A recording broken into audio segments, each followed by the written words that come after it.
Naša škola má viac ako 85-ročnú tradíciu a jej zakladateľom bol vizionár, podnikateľ a mysliteľ, nevlastný brat Tomáša Baťu, Ján Antonín Baťa. Ján Antonín Baťa do našej školy priviedol Baťové princípy, ktoré platili v každej jeho fabrike. Tieto princípy sa opierali o rôzne hodnoty, ktoré chcel u svojich zamestnancov dosiahnuť.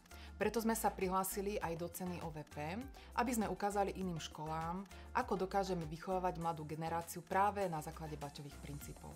Mojou úlohou ako kariérovej poradkyne je plánovanie a koordinácia rôznych aktivít súvisiacich s kariérovou výchovou a s kariérovým poradenstvom.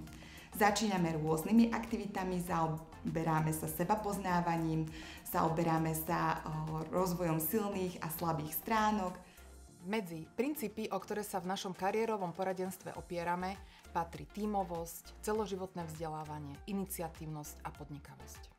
Na našej škole veríme, že každý žiak je jedinečný a zaslúži si individuálny prístup pri hľadaní svojej cesty.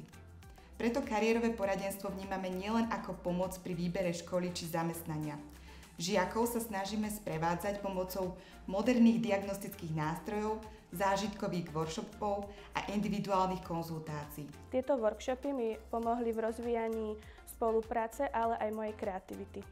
Workshopy podnikavosti mi veľa dali do života, či už nové skúsenosti, alebo som si rozvinula svoju kreativitu, inovačné a podnikateľské myslenie a dostala som sebavedomie a odvahu naučiť sa niečo nové.